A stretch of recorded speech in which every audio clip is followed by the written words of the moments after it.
Je vais faire peut-être une petite partie en français, puis on va passer du français à l'anglais. Je fais du mieux que je peux. Merci d'être venu ce soir. Nous sommes là puisque c'est la fin de l'exposition au 4e étage d'Évidence. Et puis c'est un jour aussi hommage pour le départ de Artaud, la disparition d'Artaud. Patti Smith est arrivée de New York, donc on a la chance de l'avoir avec nous ce soir. Et Aleph, Molinari aussi qui arrive de Mexico City. Donc voilà, on arrive un peu tous de quelque part. Et ce soir, on rend hommage aussi bien sûr à Artaud, mais on va aussi faire partager un peu le processus créatif de l'exposition et ainsi que comment on a composé aussi cet album. Et donc on va écouter un peu, comme l'exposition a été finalement montée, on va redécomposer les tracks et on va vous montrer un peu comment tout ce processus s'est mis en place avec Patti en studio pendant ces années de travail. So, where are we starting?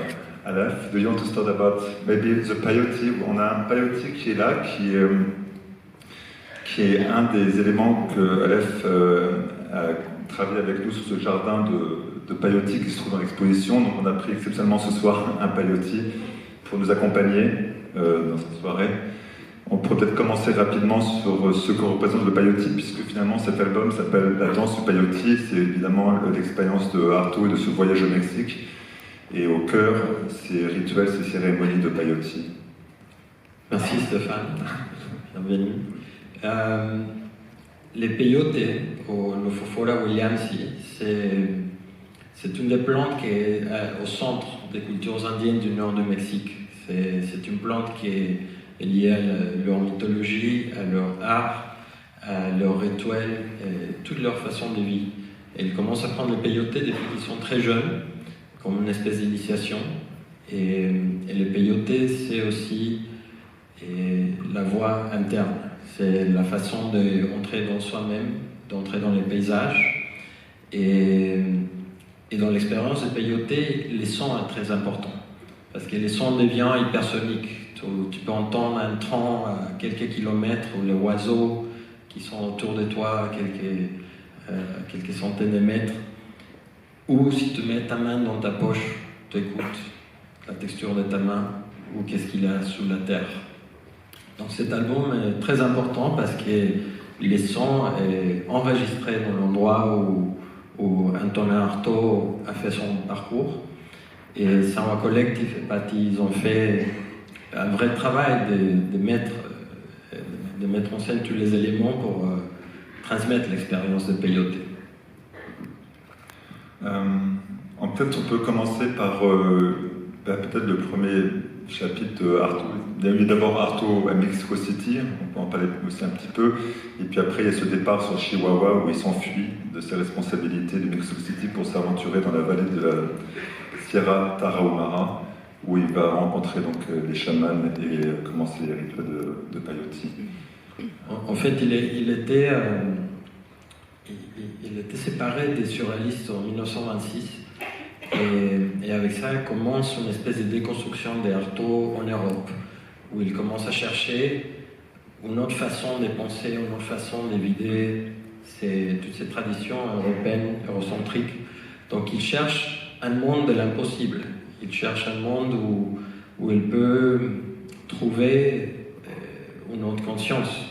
Donc le Mexique pour lui, comme pour aussi quelques autres artistes, représente une espèce d'escalier dans les mondes souterrains, dans l'inconscient. Donc il rêve d'aller et il commence à concevoir un projet, un énorme projet de faire une pièce théâtrale et qu'il a conçue entre 1933 et 1936. Et cette pièce théâtrale, c'est sur Moctezuma, sur la conquête et son idée c'était de renverser les rôles. Et voir les Indiens comme des guides, comme des porteurs du savoir. Et donc il fait une mission qu'il envoie au gouvernement français. Et après il part au Mexique en 1936 et il arrive en janvier. Et il est reçu par le gouvernement du Mexique et tous les intellectuels qui l'ont amené dans tous les endroits qu'ils pensaient que c'était important. Ils l'ont trouvé aussi les opiacés parce qu'il était opiumane. Mais il n'a pas le Mexique. Il n'a pas Mexico parce que Mexico représente aussi le regard vers l'Europe. Donc il voulait aller plus loin. Il voulait aller dans les montagnes avec les Indiens. Il voulait trouver les traditions anciennes pour se détacher complètement de sa pensée, de son corps, de sa façon d'être. Et donc, après 8 mois, il part en août 1936. Et il part pour la Sierra Tarahumara, que c'est dans les montagnes dans le nord du Mexique. Et c'est là-bas où Stephan était en faisant son voyage. Oui, c'est important de dire que le voyage de Artaud dans ces vallées, c'était d'abord médicinal. Il avait une souffrance immense de son addiction à l'héroïne et des opiacés, donc c'était vraiment pour pouvoir se soigner qu'il est parti dans ces vallées pour faire ces rituels de peyote qui l'ont permis d'ailleurs d'arrêter. Sorry, Patti, we had a long French moment. We're in France. Maybe I can start, Patti, maybe with the sound of the horse that Artaud took to go down to the valley. Donc, What about the land? Should I speak of the land? yes. Oh, sorry. Excuse me. Anyway, I'm very happy to listen to French. I watch a lot of actually French detective shows and with no subtitles, so I never know what's happening. Anyway, I'm sitting in front of this beautiful specimen of peyote in the exhibition to watch both of them prepare this, to see them plant it, and to watch it grow has been, such a privilege. And Stephan brought me back. Here is the red earth from the cave and the land where Artaud was in Mexico. And I was very moved by this because I'm from southern New Jersey, where our soil is also red. And Native Americans made clay pots with it. And when I see red earth, it's really like seeing home. So they brought me a big bag of this red earth. You can see there's a bucket there. And in the exhibition, I added water while they were, it was beautiful because we had living things in our exhibition. And to me, earth is alive. And I mixed it with water and made a paste and was able to paint some of the symbols that are in the exhibition. And I'm hoping I can take this home. And it's just, it's very beautiful. So that's my, I didn't partake in the growing of the peyote, but I did partake in the using the red land. Il faut dire que tous ces bouts de terre, ces feuilles mortes, ces cailloux, tous ces objets qu'on trouve aussi dans l'exposition, je les ai ramenés aussi à Patti pour être en studio avec, que finalement c'est pas des natures mortes, c'est des natures animées. Et Patti a cette capacité de manifester les esprits comme une chamane aussi à sa façon, et de réveiller ces natures mortes, ces pierres, ces terres, ces cactus qui ne semblent pas bouger, pourtant qui sont en plein mouvement quand on les prend. Et tout le reste a été finalement autour de nous en studio, et donc je ramenais à Patti tous ces objets. Et puis ces sons, on a voulu faire quelque chose de très simple, très limpide, comme le silence de ces vallées. On a pensé évidemment à Antonin Artaud et ses 3 semaines à dos de cheval, de Chihuahua jusque dans la vallée de Norogachi, où il a retrouvé les Tarahumara, qu'on appellera il y a plusieurs noms. Il y a le nom de Tarahumara, qui est le nom qu'on ne connaît pas les Espagnols. Les Raramuris. Mais il y a Raramuris qui est en fait leur nom. Et ils préfèrent se faire appeler Raramuris. Donc ce soir, on les appellera les Tarahumara, c'est pas dans leur langage. Donc Artaud, à la recherche des Raramuris et des chamans avec lesquels il va pouvoir se soigner, Donc ça commence comme ça souvent avec Patti en studio. Je ramène un son, je sais pas, très simple, juste ce bruit de cheval que j'ai enregistré en descendant les vallées. Puis avec le cheval, évidemment, il y a toujours le vent.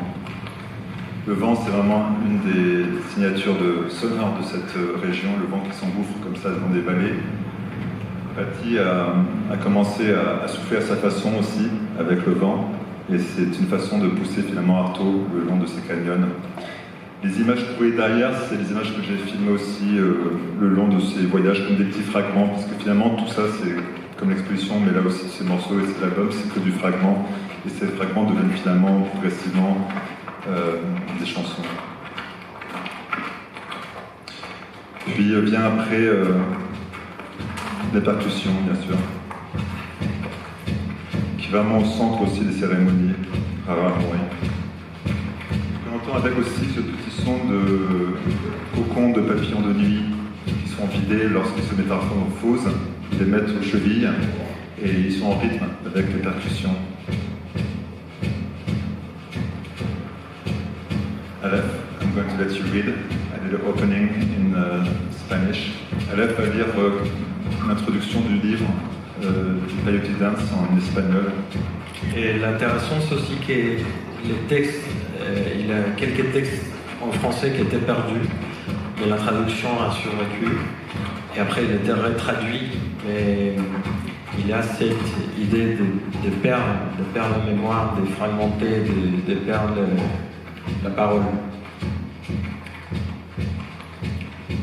Je vais accompagner ça d'une voix de Raramori qui va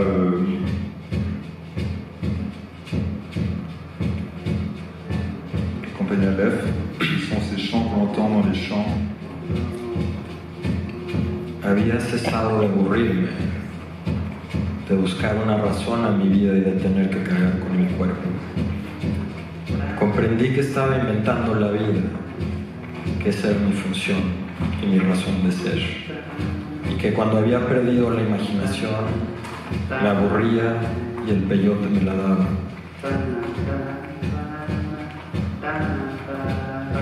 Mi ser se adelantó y de un golpe hizo salir el peyote de mí. Con él hice carne picada y el cadáver de un hombre fue despedazado y lo encontraron despedazado en algún lugar. En vista de que este mundo no es el inverso del otro, y mucho menos aún su mitad, este mundo también es una maquinaria real, cuyo palanca de mando está en mis manos.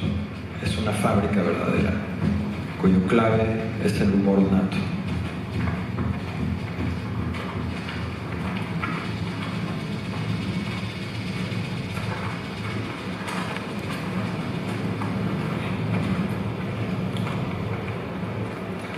Après ce long chemin à cheval, il est arrivé dans le village de Norokachi, qui est ce petit hameau de centaines d'âmes. Pas grand chose à changer là-bas. Et il est resté là-bas, on dit entre 3 semaines et 1 mois. Et c'est là qu'il a rencontré donc son chaman. Et c'est là où on a commencé à enregistrer des cérémonies, puisque le track qui va suivre, c'est vraiment une transe. C'est la prise de peyote vraiment, et c'est l'expérience écrite en fait que Patti va manifester dans son texte et dans la façon dont on va le lire, de ce que c'est qu'être dans une transe de peyote à travers toute une nuit. Donc là pareil, on commence avec le vent toujours. Qu'est-ce qui est très intéressant dans Norokachi, dans cette vallée, c'est le silence. C'est un silence indescriptible, une impression d'être vraiment très très loin, et on s'enfonce dans ces vallées très en profondeur, et du coup on a l'impression que tout le son du monde a disparu. Il reste que des éléments très très simples comme le vent, les feuilles au vent, les pierres, et sous l'emprise de peyote, c'est très intéressant comment les roches et les pierres tout d'un coup prennent des visages, sont des morceaux de corps, et donc tout d'un coup tout est habité autour de nous comme une montagne de signes en fait, vraiment. Donc pour ce track, comme je disais, le vent toujours évidemment, et les feuilles sèches qui sont prises au vent. encore une fois plus que des sons vraiment élémentaires, essentiels. Du fer à cheval qui est aussi pareil, est pris dans le vent. Là on a la respiration du cheval qui arrive à destination, qui est finalement déposé à Artaud, un Orogashi dans ce petit village.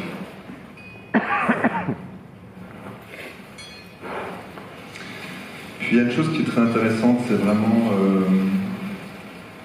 le violon en fait, qui est utilisé dans les cérémonies.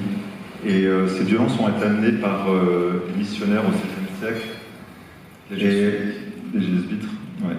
Et il est forcé évidemment à prendre ces chants religieux, enfin, ces chorales. Ouais. Et puis finalement ils sont partis, mais les Rahamuri ont gardé la tradition du violon et se sont mis à construire eux-mêmes leur propre violon avec les arbres de leur région. Et ils ont une couleur, une teinte très particulière. Et ils jouent des phrases très simples, mais vraiment hypnotiques, comme des loupes. Et ça dure toute la nuit. Et c'est une vraie transe, ça n'arrête jamais. À tel point que même quand la cérémonie se finit, on a encore ce son dans la tête.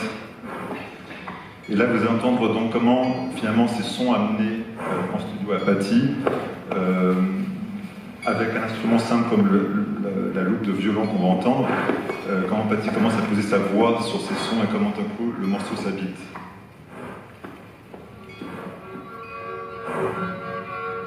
Là, voilà, on entend le violon. Below, as if embedded in the Mother Earth, Patti. disembedded from the filthy embrace of the mother who slobbers. The earth of black coal is the only humid spot in this cleft of rock. The right is that the new sun passes through 7 points before exploding at the earth's orifice. And there are 6 men, one for each sun, and a 7th man, who is the sun completely raw, dressed in black and red flesh. Now, this 7th man is a horse with a man leading him. But it is the horse that is the sun, and not the man. On the rending of a drum and of a long, peculiar trumpet, the 6 men who are laying down, rolled up, flush with the ground, spring up successively like sunflowers. Not suns at all, but turning soils, lotuses of water. And to each offspring correspond the increasingly gloomy and repressed gong of the drum, until suddenly we see, coming in full gallop, at vertigo speed, the last son, the first man, the black horse with the man naked, absolutely naked, in virgin, on it.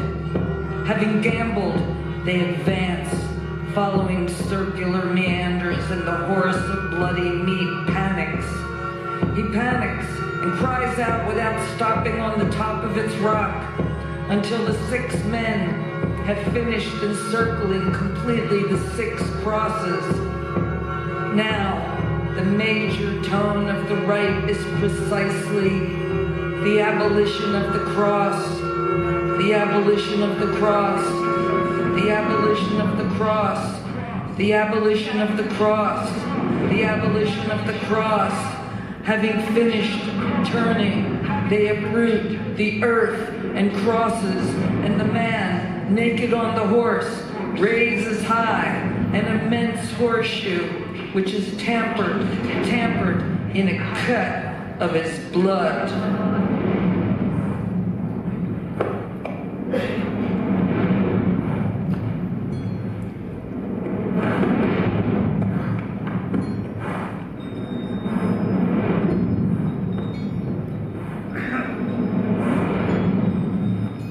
Here we can hear the fire, which is an element of peyote, spinning.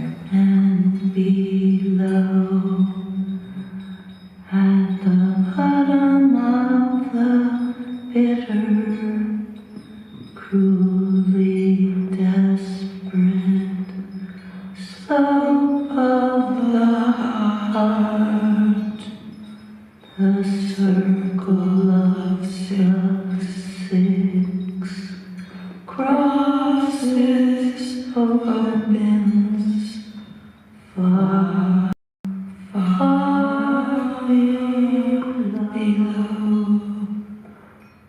far below.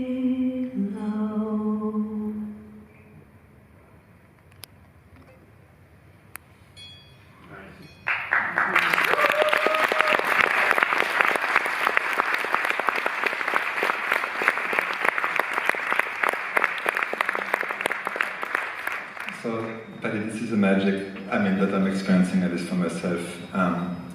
All those sounds become living sound when Patti, you are in studio awaking all those emotions, the sensation. It's quite of a magic thing to have it all alive with such a fragility, such a simple composition, and oftenly it's coming as evidence. Is how we end up to call this exhibition evidence, because it's the right sound and it's the right moment at the right manifestation that dictates when the piece is over. Vous parlez anglais? Somehow. Excuse me. But just a thought of reading these poems. I only read them myself in books, never aloud. I have to say I never read an Artaud poem aloud, ever. And then in the studio, with all of the sounds and the wind and even the singing of blood and the drums and all of it organically and sonically coming to me from their travels, brought out a whole other depth and understanding of his work. And I'm grateful because I would have never read these aloud, and it's I learned so much about not only one can read his poems and sense a madness, but when you read them aloud, you also see his absolute, almost sick lucidity. And thank you. Thank you to you. C'est des textes finalement qui sont relativement peu connus d'Artaud et de ce voyage qui restait comme un mystère quand même, et qui a duré à peine un an, moins d'un an. Oui, il a écrit la plupart des textes en 1936 en rentrant de la montagne, mais après il a revisité les textes. Après, quand il était à l'hôpital, après avoir reçu 50 chocs électriques dans cette thérapie brutale, il a décidé d'enlever toutes les traces de la pensée européenne et judo-chrétienne qu'il voulait vraiment extirper de ces textes. Donc il a réécrit et réenlevé des choses pour que ces poèmes peuvent rester comme une espèce de clé, une espèce de guide vers une culture ancienne, vers une autre façon de voir le monde. Et c'est là où il était un vrai visionnaire. Oui, parce que là, on va rentrer dans une autre partie de l'album et des tracks. On a sélectionné 4 morceaux sur l'ensemble de l'album pour comprendre un peu l'acheminement. Donc l'arrivée à Norogachi, la cérémonie, puis le départ et le retour forcé en France, et l'appel de Rodez dont tu parles, et ces fameuses nouvelles expériences, puisque l'électrochoc commençait à peine en France, et ils l'ont principalement testé sur Artaud, en croyant que ça allait pouvoir soigner sa dépression, ou ce qu'ils appelaient la schizophrénie, ou ce qu'ils appelaient la folie. Et 50 électrochocs, c'est, comme il disait à chaque fois Artaud, 50 coma. 50 coma where you're losing every single piece of your memory, nothing, everything is erased, and you have to start from scratch. But didn't you, you told me that when he was in Mexico, it was the happiest times of his life. And to imagine him going through, you know, shedding all of his addiction and going through the rituals with the people and the shaman, and then coming back to France just to not only re-enter addiction, but the horror of the insane asylum. And it just hit me looking at, you know, he was faced with all this beauty and all this joy and all this welcoming, and then it just turned into such evil, which which is within his poem. And that's our next. Yes, our next, and you're right to say that in his letters from Rodez and Ivry, this Mexican journey was really his last moment, and he's keep on talking about it as a moment of truth, a moment of absolute clarity, a moment of deep connection with the universe and the cosmos. So when we move to these new tracks, Alienation of the Black Magic, on a commencé avec j'enlève les petites clochettes. Les petites clochettes, c'est lié aussi à l'église de Dorogachi où ils utilisent ces petites clochettes. C'est toujours un son que j'adore, fragile et en même temps qui habite. Et pour commencer donc pour ce track de l'aliénation de Black Magic, on a commencé avec du son de feuilles, pareil, mais cette fois c'est des feuilles mortes.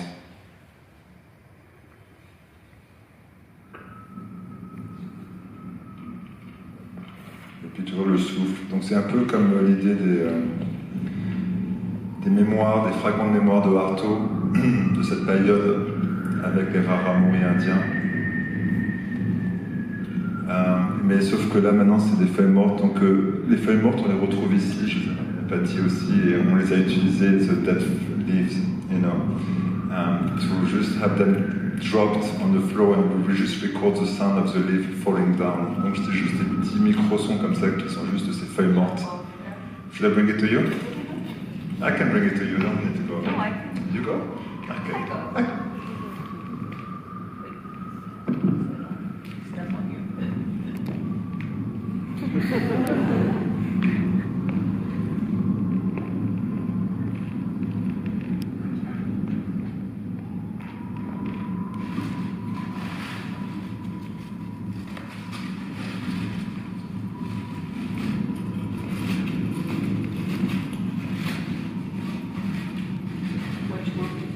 No, this is it. This is how we made the sound. As simple as that, you know. I recorded them on location in front of the cave of Artaud, where the trees were just going through winter and leaves dying. And then we bring those ones to studio, and then we will have them like Patti has it. You know, she will have her little peyote and earth and leaves and so many other objects. Et tous ces objets finalement ont été là pendant plusieurs mois en enregistrement, à nous accompagner. Cette pierre, par exemple, qui est comme une lune, en fait, parce que ça fait des milliers d'années qu'elle est poussée par le vent, et à force de rouler, elle devient une forme de lune. On en a plusieurs aussi là sur la table, et puis là dans l'exposition. Et tous ces objets donc, ont vraiment été là avec nous. Pour ce track de Rodez, on est allé dans les hôpitaux psychiatriques, et progressivement, on est allé chercher des sons qui sont faits à base de barres de métal, de couloirs vides.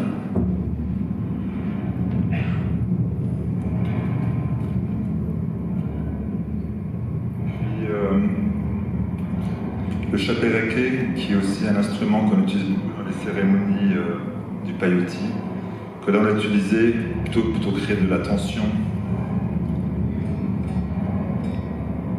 et aussi l'idée des mémoires sonores, des réminiscences d'un autre monde.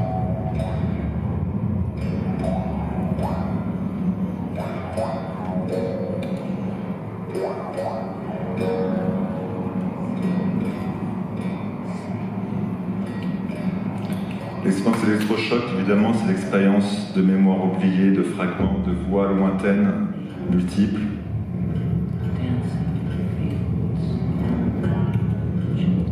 Yes, I've seen the hideous face of death. When I was at the asylum of Rodez, I fell into the abyss. I fell into the abyss. Yes, I was in death's waiting room. It's claimed by some that you remember nothing of electric shocks, but not me. I say I remember 50 electric shock treatments, 50 comas, 50 states of amnesia where I had to piece back my whole life, the faces of my friends, my own face, 50 electric shocks. Insane asylums are conscious and premeditated receptacles of black magic. And it is not only that doctors encourage magic with their inopportune and hybrid therapies, it is how they use it. If there had been no doctors, there would have been never any patients, no skeletons of the diseased, no dead to butcher and flay. For it is through these doctors and through patients then that society began. I've seen only insane asylums are conscious and premeditated receptacles of black magic. Those who live off the dead. It is likewise necessary that death live, and there is nothing like an insane asylum for gently incubating death and for keeping the dead in incubators. 50 electric shock treatments, 50 comas, 50 states of complete blackout, piecing together fragments of existence. Modern medicine, an accomplice in the most sinister magic, subjects is dead to electric shock or to insulin therapy, so as to daily, thoroughly empty its stud farms of men of their egos and expose them, thus empty, thus fanatically available and empty to the obscene, anatomical, and atomic solicitations to the obscene, anatomical, and atomic solicitations of the state called Bardo, delivery of the full kit. Well, there is natural Bardo. We all go through it on our journey through death, but they have artificial Bardo that they impose upon us over and over and over through electric shock. Bardo, delivery of the full kit for living to the demands of the non-ego. Bardo is the death rose in which the eagle falls in a puddle. And there it is, an electric shock. A puddle is what we are. A puddle through which everyone traumatized passes, and which causes him no longer at this moment to know, and to dreadfully and desperately misjudge that he was what he was, that he was what he was, and when he was himself, when he was his own self, his own elf, his wife, his life, his tribe. Damn it. I went through it, and I won't forget. Electric shock drains a death rattle. It plunges the shock into that rattle with which we leave life. But the electric shock, the true, authentic shock of Bardo, was never meant to be an experiment, never meant to induce in a human being over and over, thus making him die over and over. Yes, I have seen death. I have been in death's waiting room over and over. It is to mangle an experiment, sucked by the larva of the non-ego. And the man will not recapture that ego again. Not again, because life has slipped a notch, and another notch, and another notch. He has slipped, and I've known these molecules animating, breath upon breath, breath upon breath, and breath upon breath, and the death and rattle of authentically agonized people. Agonized people. It creates larvae, this electric shock, and it turns all the patients pulverized in pulverized states, turns all the facts of his past into larvae, which turns and becomes apparently larvae, unusable in the present, yet which never ceases not to be present. It's larva upon larva and upon larva, and no butterfly will emerge. Nothing. It just hangs. It just hangs on a thread. It hangs on a thread. It hangs. The larva hanging, dangling from the tree of Bardo, never falling, never drawing, never coupling its wings. I repeat, Bardo is death, and death is only a state of black magic which it did not exist. Not so long ago. It did not exist. It did not exist. It was created. It was created. It was engineered, as so many present viruses. Engineered. Actually, since a point in time, which one? Actually, which time? The point when it was necessary to choose between renouncing being a man and becoming an obvious madman. Becoming a man. Becoming a god. But what guarantee do the obvious madmen of the world have of being nursed by the authentically living? What guarantee do the obvious madmen of the world have of being nursed by the authentically living? The authentically living. The authentically living. The authentically living. Insane asylums are conscious and premeditated receptacles of black magic.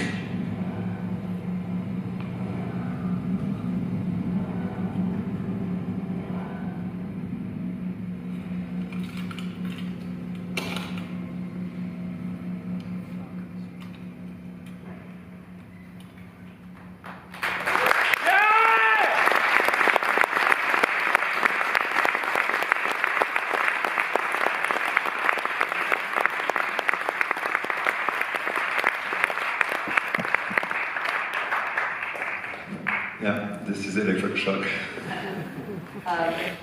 I just want to say that we're speaking tonight of process, which for artists, for all three of us, process is the most precious part of our work, because process belongs to us, and then it becomes finished, a finished work of art, or a finished work for the people.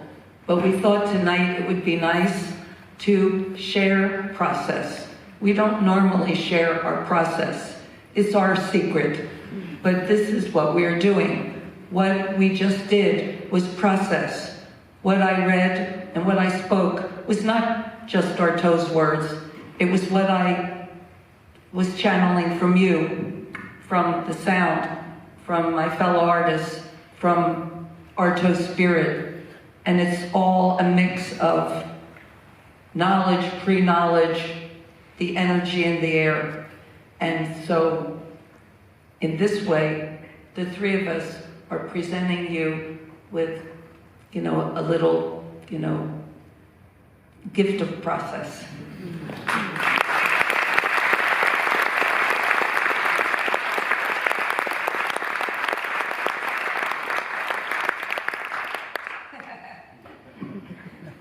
Not sure what to say after this. That's what we did.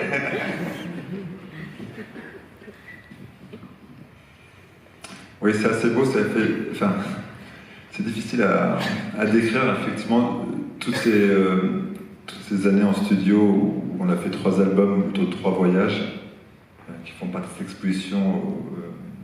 Évidence, c'est 3 voyages qui sont chacun à sa façon des voyages où finalement il est assez mystérieux ou assez obscur finalement les raisons et ce qui s'est passé pendant ces voyages. Évidemment il y a le Mexique avec Artaud, puis après il y a l'Abyssinie avec Rimbaud, et ce dernier voyage de René Daumal qu'on a fait un peu en hommage à René Daumal puisqu'il n'a pas pu le faire dans l'Himalaya, dans les montagnes. Mais je crois qu'en décrivant ce que Patti vient de dire avec ce voyage de Artaud, c'est un peu la même grammaire qu'on va retrouver après dans les 3 autres albums. Mais peut-être ce soir on reste avec Artaud. So we should stay with Artaud and the last part of the album, how you came with the song and how did you approach it. Because maybe we can say that after Rodez, où il a été oublié pendant la Seconde Guerre mondiale, dans des conditions de souffrance incroyables, ses amis ont pu comme finalement le faire muter, transporter à Ivry, proche de Paris, dans un hôtel, dans un hôpital psychiatrique aussi, mais moins rude, beaucoup moins rude. Et c'est là où il est mort, à Ivry. I could say around, it was early 80s, maybe 1983. I was living in Michigan. I just had a child, and I was reading a lot of Artaud and thinking about, it was actually the same date, March 4th, like 1983, and I wanted to write a poem about his passing, about how he died and where he might have gone. And it stayed in my notebook. It was never published. It just was in my notebook for some decades. And then when we started this process, this project, I found the old notebook and presented it to Stephan, and he liked it.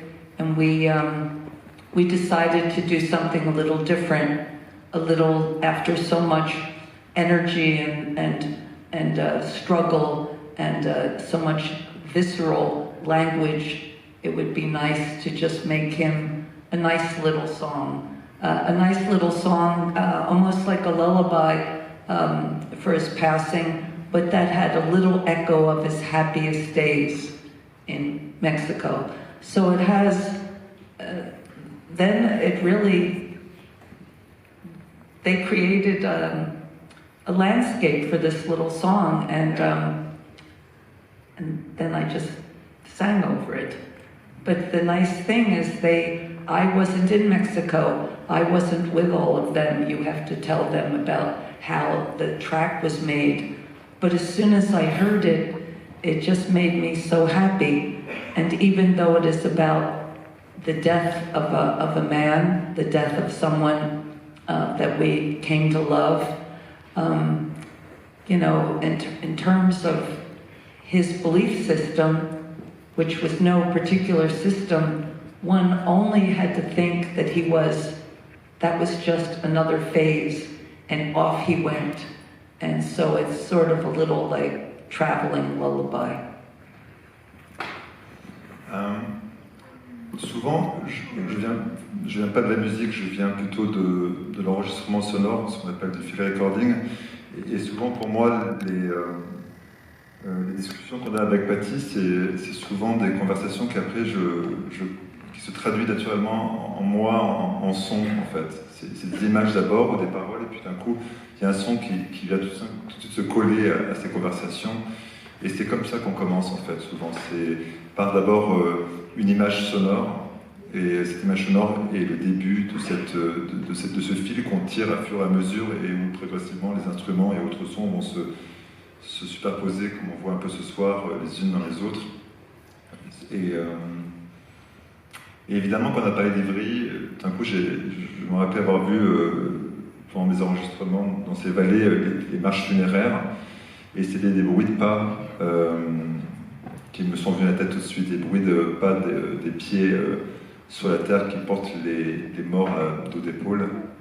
Et puis ça m'a aussi rappelé le bruit des pas dans les cérémonies, pareil, pieds nus sur la terre rouge qui est toujours, comme le sang, extrêmement présente dans la géographie, dans ces vallées. Donc voilà, on commence avec un bruit de pas qui va se retrouver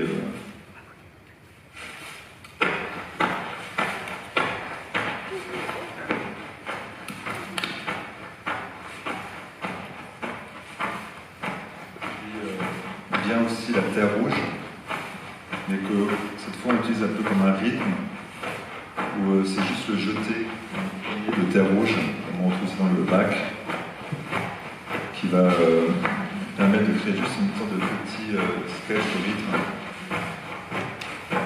Puis après c'est les pierres évidemment, des pierres remplies de signes qu'on prend et que dans un sac on utilise pour juste sauter,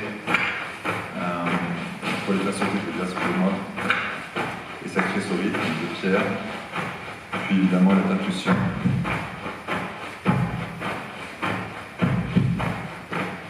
Les clochettes de l'église. Allez, kanchi, kanka.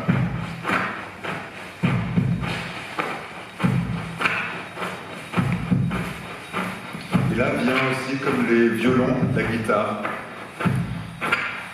que les Raramori construisent toujours à leur façon.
Peyote.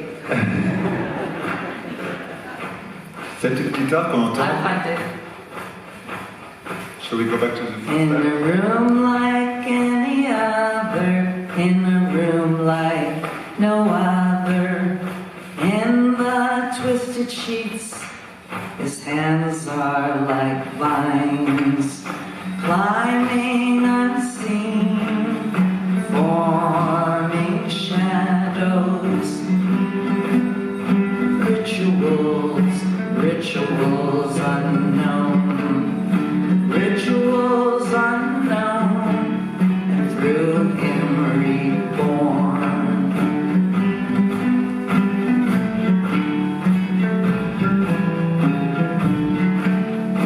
In the joyous, in the joyous, in the joyous dead of night, slash of words, sons of the dead, the cross and the sword, the unholy mother, they gather together in a room like any other.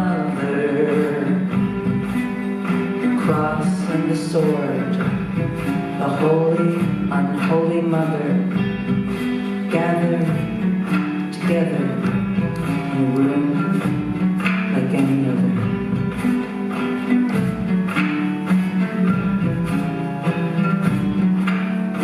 Hands like vines, climb, climb. Hands like vines, glorious and twisting. Lights are staining the dangling feet where it sits asleep, where it sits asleep with eyes wide open, seeing everything, seeing nothing in a room like any other.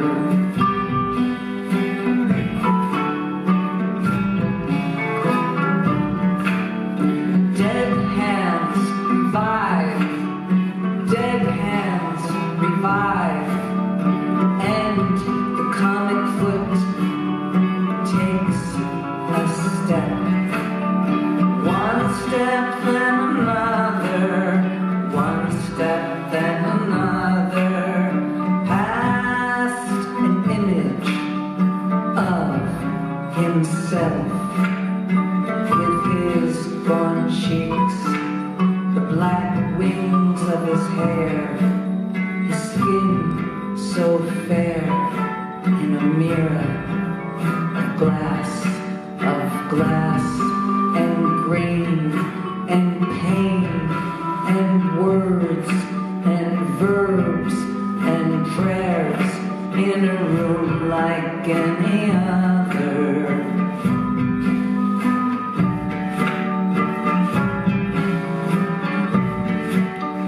Slowly he goes toward the mountain, toward the fountain of Mexico. Toward the mountain, where the soul quakes, where the heart breaks, Mexico.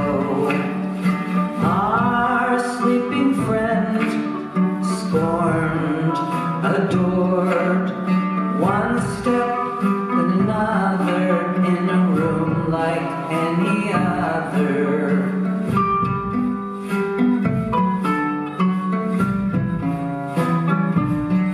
In a room like any other, a man like no other, in ivory where time mourns, in ivory where time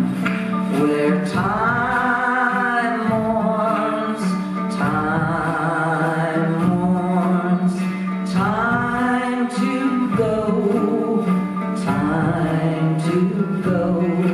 to Mexico, from Ivry where time mourns, tick, tick, tick, tick, tick, time to go, tick, tick, tick, tick, tick, time to go.